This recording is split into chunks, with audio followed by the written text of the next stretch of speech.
Message ہے، اور اس message میں سائمہ چودھری کہہ رہی ہیں کہ مفتی صاحب یہ میسیج بتائیے کہ یہ صحیح ہے یا نہیں۔ میسیج یہ ہے کہ قضائے عمری یہ نماز ثابت ہی نہیں ہے۔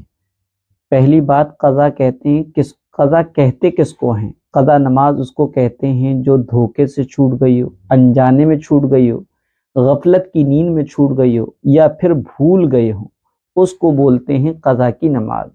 اس کی ہی قضا ہو سکتی ہے، لیکن جو نمازیں جان بوجھ کر چھوڑ دی گئی ہوں، جو نمازیں جان بوجھ کر چھوڑ دی ہوں تو ان کی قضا نہیں ہے۔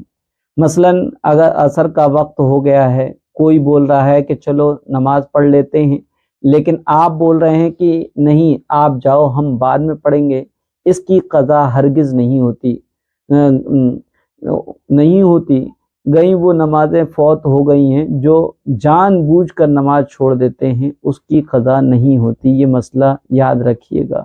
دیکھیے گا، نماز کا چھوڑنا انتہائی شدید ترین گناہ ہیں، بلکہ اللہ کے رسول صلی اللہ علیہ وسلم نے فرمایا ایمان اور کفر کے درمیان نماز کا چھوڑنا ہے۔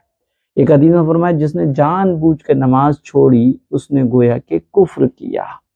لہذا جو نمازیں جان بوجھ کے چھوڑی جائیں، یا غفلت میں چھوٹ جائیں، وقت یاد نہیں رہا، یا سوتے رہ گئے، یا کچھ اور بات کام میں مصروف رہ گئے، تو ان نمازوں کی قضا ہے، اور جو چھوڑ دی گئی ہیں ان کی بھی قضا ہے، لیکن چھوڑنا بہت بڑا گناہ ہے۔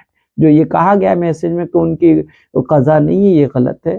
بہرحال نماز کا چھوڑ دینا جان بوجھ کر بہت ہی بڑا گناہ ہے۔ اللہ کے رسول نے کفر سے تعبیر فرمایا۔ اسلام اور کفر کے درمیان نماز کا ہے۔ جس نے نماز کو قائم کیا اس نے اپنے دین کو قائم کیا، جس نے نماز کو چھوڑ دیا اس نے اپنے دین کو اٹھا دیا۔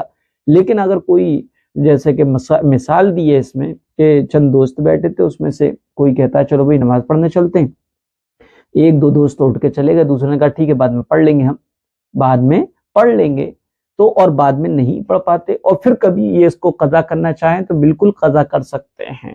جو یہ مسئلے میں بتایا گیا ہے کہ نہیں کر سکتے، یہ غلط ہے۔